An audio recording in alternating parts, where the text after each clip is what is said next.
विद्युत चुम्बकीय तरंगे, ये अगला चैप्टर है। ठीक है, छोटा चैप्टर है ये, विद्युत चुम्बकीय तरंगे या इलेक्ट्रोमैग्नेटिक वेव्स इसको हम बोलते हैं। तो इसमें विस्थापन धारा जो है वो कोर्स से कट गया है। ठीक है ना, आप देखेंगे कि जो 30% कोर्स कटा हुआ है उसमें इसमें विस्थापन धारा उसकी क्या आवश्यकता है वो कट गया है। ठीक है ना, इसमें पढ़ना क्या क्या है, विद्युत चुम्बकीय तरंगे क्या होती हैं, उनके कौन कौन से गुण होते हैं। ठीक है, विद्युत चुम्बकीय तरंगे कौन कौन सी हैं, उनकी फ्रीक्वेंसी कितनी है, उनकी वेवलेंथ कितनी है, उनको असेंडिंग क्रम में डिसेंडिंग क्रम में एक चार्ट है, उस चार्ट को आपको याद करना है। ठीक है, सबकी फ्रीक्वेंसी नहीं याद करनी है, सबकी वेवलेंथ नहीं याद करनी है, लेकिन फ्रीक्वेंसी के घटते क्रम में, ठीक है, या उसी को हम कह सकते हैं वेवलेंथ के बढ़ते क्रम में। फ्रीक्वेंसी का घटता क्रम होगा, किसी विद्युत चुम्बकीय तरंगों में फ्रीक्वेंसी का घटता क्रम होगा तो वेवलेंथ का बढ़ता क्रम होगा।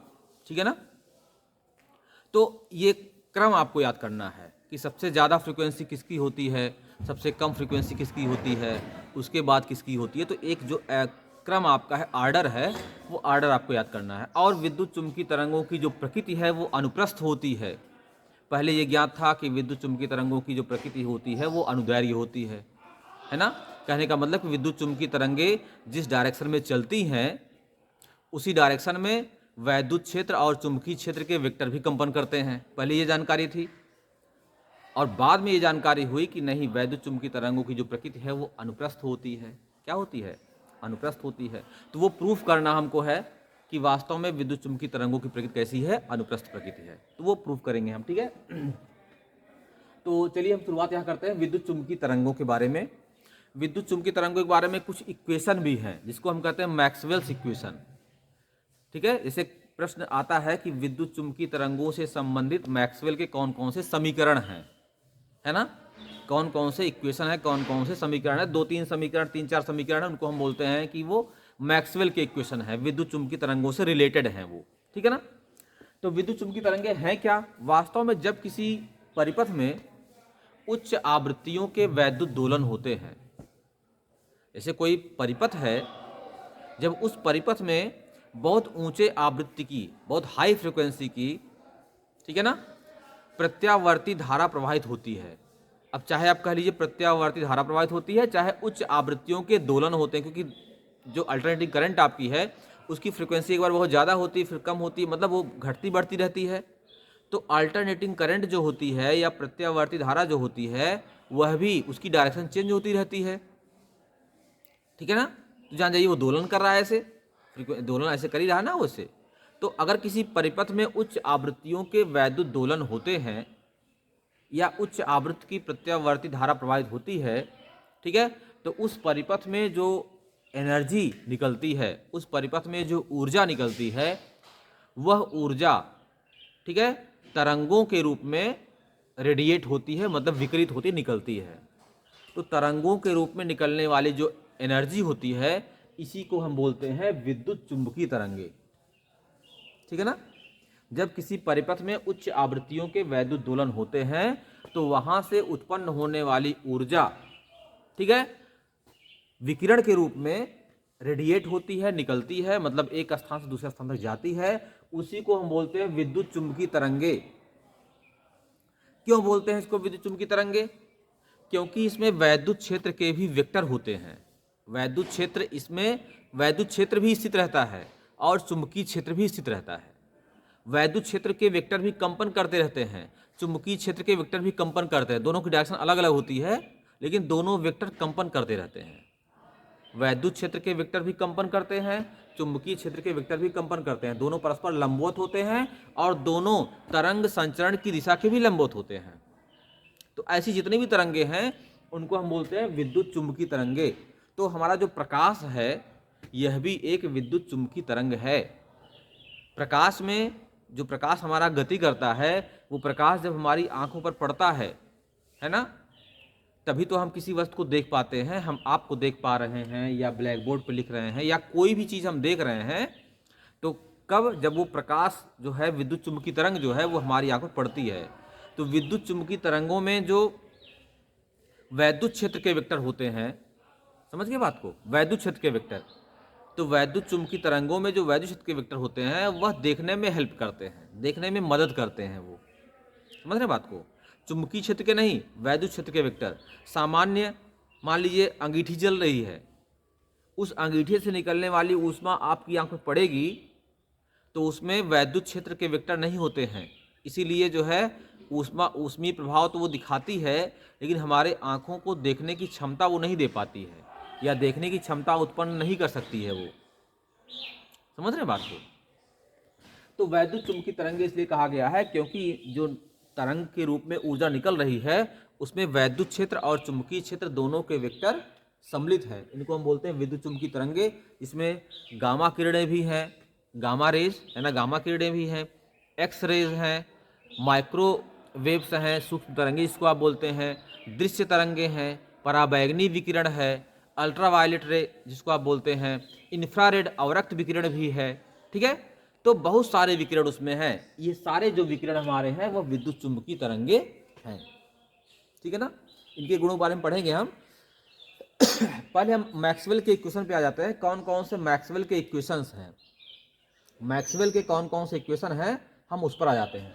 चलिए, तो अगर पूछा जाए कि विद्युत चुंबकीय तरंगों से रिलेटेड मैक्सवेल के कौन कौन से इक्वेशन हैं, तो हम आ जाते हैं पहला हमारा इक्वेशन। देखिए, गॉस की प्रमेय आप जानते ही हैं, गॉस की प्रमेय है ना। गॉस की प्रमेय क्या है, इंटीग्रेशन है ना, vector E dot D A है ना, integration vector E dot D ए बराबर क्या होता है, क्यू अपान एप्सिलॉन नॉट, ठीक है। Integration vector E dot D A equal to क्या होता है, क्यू अपान एप्सिलॉन नॉट। इसको हम बोलते हैं क्या, इसको बोलते हैं हम गॉस की प्रमेय, ठीक है। ये गॉसस थ्योरम है या गॉस की प्रमेय है ये, ठीक है ना। तो ये जो गॉस की प्रमेय है, अर्थात किसी बंद पृष्ठ से गुजरने वाला जो संपूर्ण फ्लक्स होता है वह परिबद्ध आवेश का 1 एप्सिलॉन नॉट गुना होता है। तो ये जो गॉस की प्रमेय का समीकरण आपका है यह मैक्सवेल के 4 इक्वेशनों में पहला इक्वेशन है। कौन सा इक्वेशन है, मैक्सवेल के 4 इक्वेशनों में ये पहला इक्वेशन है, समझ गए बात को। दूसरा इक्वेशन आ जाओ, दूसरा इक्वेशन, ठीक है। Integration vector B dot D A is equal to 0। देखो, ये गॉस की प्रमेय है, ये है वैद्युत क्षेत्र से संबंधित है ना, वैद्युत क्षेत्र से संबंधित, ये वैद्युत क्षेत्र से संबंधित गॉस की प्रमेय है। और इसी तरह से चुंबकत्व से संबंधित भी गॉस की प्रमेय होती है, ठीक है ना। ये आपके कोर्स में नहीं है, लेकिन ये क्वेश्चन आप याद कर लीजिए इसको, चुंबकत्व से संबंधित गॉस की प्रमेय, चुंबकत्व से संबंधित गॉस की प्रमेय का ही रूप है ये। उसमें vector E dot D A था, इसमें vector B dot D A है, ठीक है। Vector B dot D A equal to क्या होता है, 0। इसका मतलब किसी बंद पृष्ठ से गुजरने वाला संपूर्ण चुंबकीय फ्लक्स, यहाँ तो वैद्युत फ्लक्स था, यहाँ चुंबकीय फ्लक्स का मान जो है वो 0 होता है, ठीक है ना। संपूर्ण चुंबकीय फ्लक्स का मान क्या होता है, 0 होता है। ये 2 हो गया आपका। अब चलिए, अब तीसरा जो इक्वेशन इसका है, ठीक है, फैराडे का जो इक्वेशन है, फैराडे का, समझ रहे बात को, फैराडे इक्वेशन, फैराडे का जो नियम आपका है जिसमें आप बोलते हैं कि जो उत्पन्न होने वाला प्रेरित विद्युत वाहक बल है वो फ्लक्स परिवर्तन की ऋणात्मक दर के बराबर होता है। तो E इज इक्वल टू क्या होता है, E is equal to minus D phi B upon D T. N से मल्टीप्लाई भी आप कर सकते हैं, अगर फेरों की संख्या n है तो मल्टीप्लाई कर सकते हैं, नहीं तो कोई दिक्कत नहीं। इतना आप याद रखिए इसको, फेरों की संख्या यहाँ पर 1 मान लेते हैं, जो फेरों की संख्या है यहाँ पर 1 मान लेंगे, तो E इज इक्वल टू क्या हो जाएगा, minus D phi B upon D T. तो ये जो इक्वेशन है इसको हम बोलते हैं फैराडे की इक्वेशन। तो मैक्सवेल का जो इक्वेशन है, मैक्सवेल के जो इक्वेशन है, समीकरण है, उसमें फैराडे का जो समीकरण है वो भी मायने रखता है, समझ गए बात को, बात क्लियर हो गई ना। तो ये आपका हो गया E is equal to minus D phi B upon D T, clear बात हो गई। और चौथा, परिपथीय नियम तो कोर्स में है नहीं, लेकिन बता दे रहे हैं उसको आपको। चौथा जो इक्वेशन है उसको बोलते हैं एम्पियर मैक्सवेल परिपथीय समीकरण। क्या बोलते हैं, एम्पियर मैक्सवेल एम्पियर मैक्सवेल परिपथीय समीकरण, ठीक है। एम्पियर मैक्सवेल परिपथीय समीकरण, ठीक है। इसमें क्या है, देखिए एम्पियर का परिपथीय नियम आपके कोर्स में नहीं है क्योंकि इसमें विस्थापन धारा की आवश्यकता पड़नी है, ठीक है ना। लेकिन अब यहां पर आपको बताना ही पड़ेगा, वो एम्पियर का परिपथीय नियम नहीं बताएंगे आपको तो ये क्वेश्चन आप नहीं समझ पाएंगे, ठीक है। तो वो बताना पड़ेगा आपको। अब यहाँ ध्यान दीजिए, बता दें शॉर्ट में आपको। इसे ये मान लीजिए एक छड़ है या कोई तार है, इस तार में धारा प्रवाहित हो रही है, क्लियर बात हो गई। इस तार में धारा प्रवाहित हो रही है, तो जैसे ये तार हमारा है, इस तार में धारा प्रवाहित हो रही है तो इसके आसपास चुंबकीय क्षेत्र उत्पन्न हो जाएगा। वैद्युत धारा के चुंबकीय प्रभाव के कारण अगर कोई सीधा खुला हुआ तार है तो उसमें धारा प्रवाहित जब होगी तो उसके आसपास चुंबकीय क्षेत्र तो उत्पन्न हो ही जाएगा ना। तो उस चुंबकीय क्षेत्र को अगर हम जो देखें कि ये हमारा परिपथ है, बीच में तार है, ये परिपथ हमारा है, इस परिपथ में यहाँ भी कोई चुंबकीय क्षेत्र है, यहाँ भी चुंबकीय क्षेत्र है, यहाँ भी चुंबकीय क्षेत्र है, यहाँ भी चुंबकीय क्षेत्र है।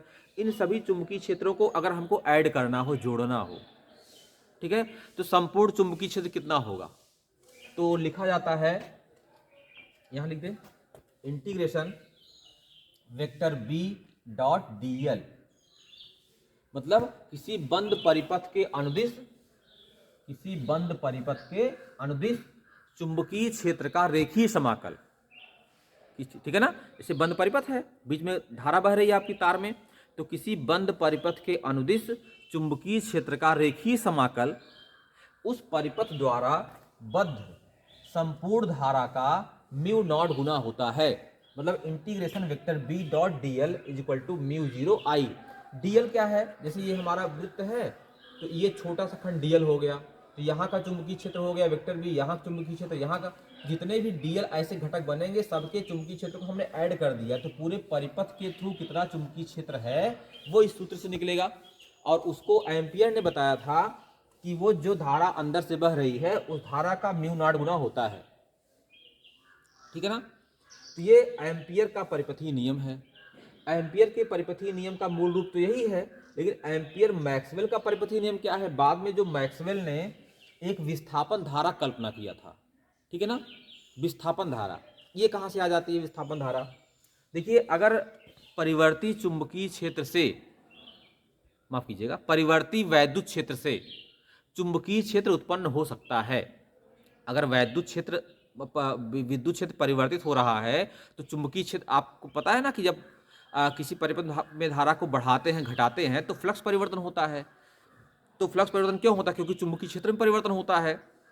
तो अगर वैद्युत धारा के मान में परिवर्तन होने से चुंबकीय क्षेत्र उत्पन्न हो जाता है, तो क्या चुंबकीय क्षेत्र में परिवर्तन होने से वैद्युत धारा नहीं उत्पन्न हो सकती है, हो सकती है। ये सबसे पहले मैक्सवेल ने देखा था और उन्होंने वहां पर एक एक्स्ट्रा धारा कल्पना किया था कि अगर कहीं परिवर्तित चुंबकीय क्षेत्र है तो वहां पर एक धारा अलग से उत्पन्न हो जाती है, उस धारा को बोलते हैं विस्थापन धारा। और कहीं भी उसको, अभी तक उसका यूज हम नहीं कर रहे थे लेकिन अब उसका भी यूज करेंगे, उसको हम आई डी से लिखते हैं, ठीक है, आई डी। तो जो आई डी आपका है वो डिस्प्लेसमेंट करंट है, विस्थापन धारा है, और ये जो धारा आपकी है वो आई लिखी जाती है, इसको आईसी भी लिखते हैं या चालन धारा इसको लिखते हैं। तो उन्होंने कहा कि एम्पियर के का जो समीकरण था उसमें उन्होंने चेंजिंग कर दिया। उन्होंने कहा कि जो vector B dot D L हमारा है वह म्यू नॉट आई के बराबर नहीं बल्कि म्यू नॉट आई सी, वही आई को आई सी लिख दिया गया है, प्लस आई डी। मतलब उन्होंने कहा धारा में दो धाराएं जुड़ गई, एक आई सी और एक आई डी, ठीक है। तो ये जो एम्पियर का जो इक्वेशन था उसमें ये संशोधन करके उन्होंने बना दिया एम्पियर मैक्सवेल का परिपथीय समीकरण। समझ गए बात को। अब चार समीकरण हो गए। एक समीकरण पहला वाला विद्युत क्षेत्र से संबंधित जो गॉस की प्रमेय है, दूसरा है चुंबकत्व से संबंधित जो गॉस की प्रमेय है, तीसरा जो फैराडेज लॉ है, और चौथा है एम्पियर मैक्सवेल का परिपथीय नियम। ये चार जो समीकरण हमारे हैं ये मैक्सवेल्स इक्वेशन बोले जाते हैं, या मैक्सवेल का समीकरण इसको हम बोलते हैं। क्या बोलते हैं इसको, मैक्सवेल का इक्वेशन बोलते हैं इसको, ठीक है ना। समझिए बात को। चलिए ये मैक्सवेल का इक्वेशन हो गया।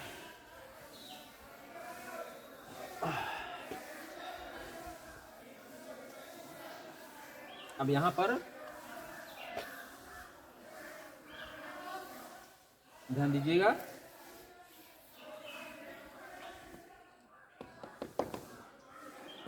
चलिए अब यहां पर जो है देखिए, आपको पता है जब विद्युत चुम्बकीय तरंग चल रही है ना, विद्युत चुम्बकीय तरंग जो है जब चल रही है तो वहां पर वैद्युत क्षेत्र के वेक्टर भी कंपन कर रहे हैं, चुंबकीय क्षेत्र के वेक्टर भी कंपन कर रहे हैं, ठीक है। और किसी भी तरंग का जो समीकरण है कैसे दिखाते हैं, y बराबर a sign omega T minus K x, ऐसे दिखाते हैं। ऐसे ये पढ़ा होगा आपने 11 में, जो सरल आवर्तगति वाला चैप्टर है उसमें इस तरह पढ़ा होगा आपने। ये समीकरण होता है, इसमें के क्या होता है, के पता है ना, के इज इक्वल टू क्या होता है 2 पाई बाई लैम्डा, लैम्डा तरंगदैर्घ्य होती है, ठीक है, लैम्डा वेवलेंथ है, तो के की वैल्यू क्या होती है 2 पाई बाई लैम्डा। और ओमेगा क्या होता है, ओमेगा इक्वल टू होता है 2 पाई एन, या इसको न्यू कह लीजिए, कुछ भी कह लीजिए, न्यू आवृत्ति मतलब 2 पाई एन या 2 पाई न्यू, कुछ भी कह लो, ऐसे होता है। तो अगर वैद्युत क्षेत्र के वेक्टर कंपन कर रहे हैं तो उनका समीकरण क्या बनेगा, देखो ध्यान से, E बराबर हो जाएगा E नॉट या E zero sine omega T minus K x, ऐसे बनेगा। अरे यहां ए क्या होता है, आयाम, महत्तम विस्थापन को आयाम बोलते हैं। तो यहाँ पर E जो है वह वैद्युत क्षेत्र की तीव्रता है, और E नॉट जो है या E जीरो जो है ये अधिकतम वैद्युत क्षेत्र है। तो ये अधिकतम वैद्युत क्षेत्र है और ये आपका वैद्युत क्षेत्र है। तो E इज इक्वल टू होता है E zero sine omega T minus K x. ऐसे ही चुंबकीय क्षेत्र के वेक्टर भी कंपन कर रहे हैं, तो B इज इक्वल टू हो जाएगा B zero sine omega T minus K X. समझ गए बात को, E is equal to E zero omega T minus K X, B is equal to B zero sine omega T minus K X. ये दोनों सब same रहे क्योंकि एक ही तरंग चल रही है, तरंग हमारी यही चल रही है, इसी में जो कंपन है वो वैद्युत क्षेत्र का भी है वर्टिकल, और अगेंस्ट अंदर बाहर की तरफ जो है वो चुंबकीय क्षेत्र का है। तो एक ही तरंग में दोनों कंपन कर रहे हैं, तो एक ही समय रहेगा और विस्थापन भी एक ही रहेगा, बस केवल दिशा में अंतर रहेगा बस, ठीक है ना। चलिए अब इसका हम अवकलन करते हैं, इसका अवकलन, तो डेवा ई अपान डेवा एक्स निकाल लेते हैं, या इसको डेल भी बोलते हैं, डेल, ठीक है, क्या बोलते हैं डेल, डेल या डेवा दोनों बोलते हैं, del E upon del X. ये क्या है, डिफ्रेंसिएशन है, ये पार्शियली डिफ्रेंशिएट हो रहा है क्योंकि यहाँ पर वेरिएबल दो हैं, एक टी है एक एक्स है। तो जो वेरिएबल होता है परिवर्तनशील होता है उसी के सापेक्ष तो हम करते हैं डिफ्रेंशिएशन। तो यहाँ पर दोनों परिवर्तनशील हैं, तो पहले वाले को हम x के सापेक्ष कर रहे हैं, तो जब अगर इसको x के सापेक्ष करेंगे तो जो t वाला पोर्शन है ये कांस्टेंट माना जाएगा, भले ये चर है लेकिन कांस्टेंट माना जाएगा। तो पार्शियल में जिसके सापेक्ष करते हैं उसी को परिवर्तनशील मानते हैं, दूसरे वाले को अचर माना जाता है। तो यहाँ हो जाएगा डेबा ई माइनस डेबा एक्स, यहाँ क्या बचेगा, ई जीरो कांस्टेंट है ही है, साइन थीटा का होता है कॉस थीटा, तो हो जाएगा cos omega T minus K x, ऐसे बनेगा, ठीक है ना, sign omega T minus K x हो जाएगा। अब ओमेगा टी का तो जीरो हो जाएगा, ओमेगा टी का जीरो, क्योंकि ओमेगा टी जो है वो कांस्टेंट माना जाएगा क्योंकि पार्शियली कर रहे हैं आप। इसमें क्या होगा, माइनस के एक्स का माइनस के होगा, तो यहाँ पर माइनस कर दिया और यहाँ पर के कर दिया, ये बात हो गई। फिर आइए डेबा ई अपान डेबा, माफ कीजिए डेबा बी अपान डेबा टी कर दिया, इसको समय के सापेक्ष कर रहे हैं।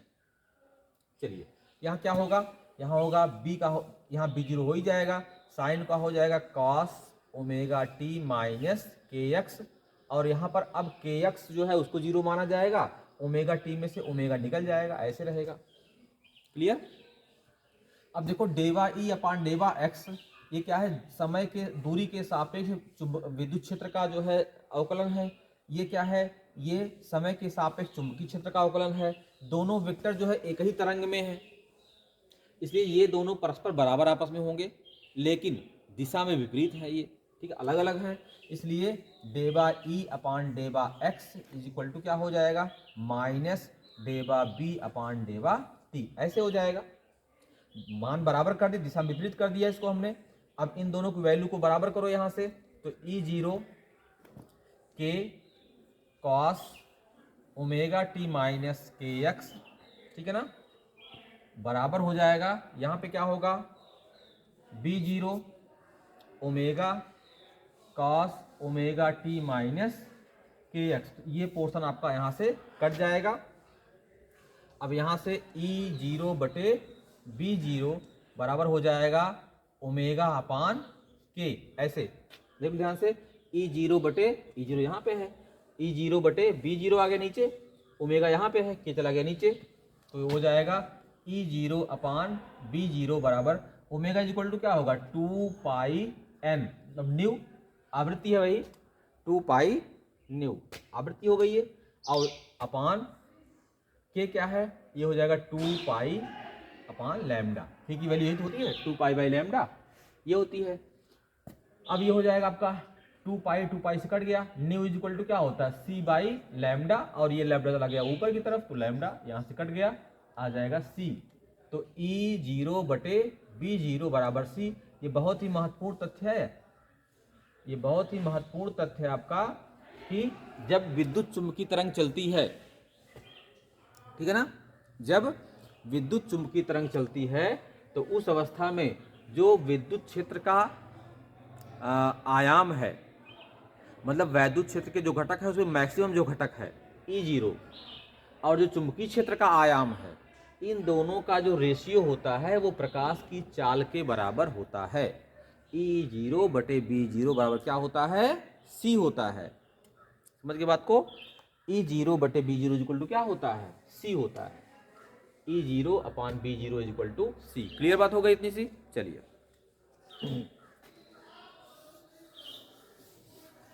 चलिए अब देखिए, जब कोई विद्युत चुम्बकीय तरंग चलती है, समझ रहे हैं बात को, जब विद्युत चुम्बकीय तरंग चलती है,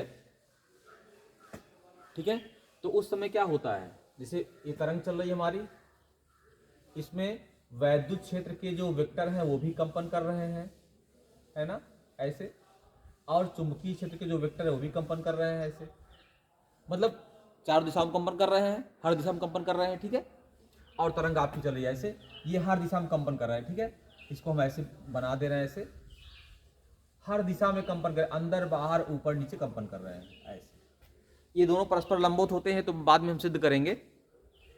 लेकिन जब भी कोई तरंग चलती है, ठीक है, तो उसके पास ऊर्जा रहती है, ऊर्जा का जो संचरण है वही तो तरंग है। तो वैद्युत चुम्बकीय तरंग में क्या होता है, एनर्जी का संचरण होता है, एनर्जी रेडिएट करती है, एनर्जी विकृत होती है, समझ रहे हैं। उसमें कुछ ऊर्जा जो है वह वैद्युत क्षेत्र में संचित रहती है, और कुछ ऊर्जा जो है वह चुंबकीय क्षेत्र में संचित रहती है, ठीक है ना, कुछ ऊर्जा वैद्युत क्षेत्र में संचित रहती है, कुछ ऊर्जा चुंबकीय क्षेत्र में संचित रहती है, ठीक है। तो वैद्युत क्षेत्र में जो ऊर्जा संचित होती है उसको हम दिखाते हैं यूई से, यूई, ठीक है ना, वैद्युत क्षेत्र में संचित ऊर्जा होती है यूई, और इसकी वैल्यू होती है 1/2 एप्सिलॉन नॉट ई स्क्वायर, इतनी ऊर्जा रहती है। ये सूत्र आपको याद करना है बस, ठीक है, 1/2 epsilon naught capital E square, E जो है वह वैद्युत क्षेत्र का मान है, और एप्सिलॉन नॉट जो है वो कांस्टेंट, आप जाने निर्वात की विद्युतशीलता है। तो इतनी ऊर्जा जो है वह वैद्युत क्षेत्र में रहती है।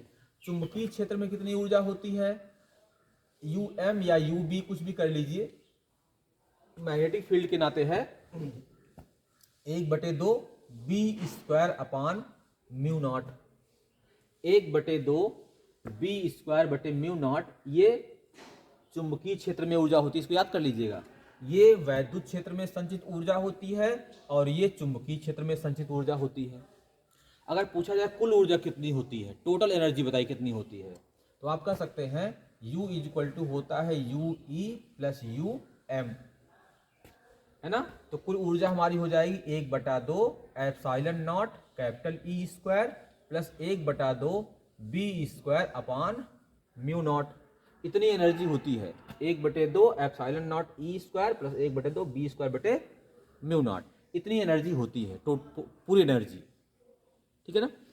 अब अगर यहाँ पे औसत पूछा जाए, औसत ऊर्जा कितनी होती है, तो U इक्वल टू हो जाएगा U E plus U M 1/2 epsilon naught.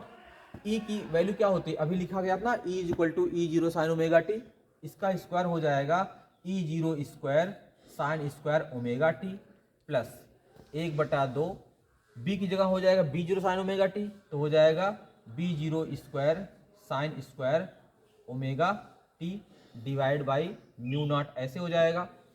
ठीक ना। इसके पहले आपको बताया गया था कि एक पूरे चक्कर के लिए साइन स्क्वायर ओमेगा टी की औसत वैल्यू होती है 1/2। एक पूरे चक्र के लिए साइन स्क्वायर ओमेगा टी की औसत वैल्यू होती है 1/2। यहाँ भी 1/2 हो जाएगा और यहाँ भी 1/2 हो जाएगा, तो ये मान आपका हो जाएगा, अब ये यू ई बार औसत हो गया, ये औसत ऊर्जा वैद्युत क्षेत्र में प्लस औसत ऊर्जा चुंबकीय क्षेत्र में, और ये संपूर्ण औसत ऊर्जा हो गई, तो हो जाएगा 1/4। इसका वैल्यू क्या होगी 1/4 epsilon naught capital E zero square plus 1/2 B zero square बटे म्यू 1/4। ठीक है, इतना ये हो जाएगा। ठीक है ना, ऐसे हो जाएगा। ये बात हो गई इतनी सी। चलिए, ये हो गई संपूर्ण ऊर्जा, संपूर्ण ऊर्जा औसत, संपूर्ण औसत ऊर्जा। तो संपूर्ण औसत ऊर्जा इतनी होती है और संपूर्ण ऊर्जा की वैल्यू ये होती है। संपूर्ण ऊर्जा पूछा जाए तो ये वैल्यू होती है, संपूर्ण औसत ऊर्जा पूछी जाए तो ये वैल्यू होती है। अब यहाँ पे देखिए, एक बहुत महत्वपूर्ण चीज बता रहा हूँ आपको, ध्यान दीजिएगा। ये वैल्यू देख रहे हैं आप, 1/, यहाँ लिख देता हूँ, 1/4 एप्सिलॉन नॉट ई जीरो स्क्वायर, और ये हो गया आपका 1/4 बी जीरो स्क्वायर बटे म्यू नॉट। क्लियर बात हो गई। चलिए,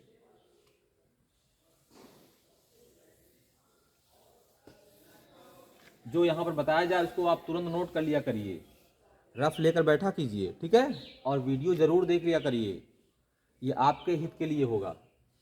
1/4 एप्सिलॉन नॉट ई जीरो स्क्वायर आपका है। अब देखिए, 1/4 हो गया इंटू एप्सिलॉन नॉट हो गया, ई जीरो है ना। अब देखो, ई जीरो बटे बी जीरो बराबर सी है, तो ई जीरो का मान क्या होगा, बी जीरो इंटू सी, तो यहां हो जाएगा बी जीरो स्क्वायर इंटू सी। क्लियर बात हो गई ना। ठीक है ना।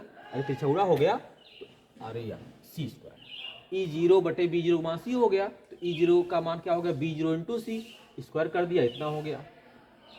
ये हो जाएगा 1/4 इंटू, अब देखो epsilon zero into B zero का स्क्वायर।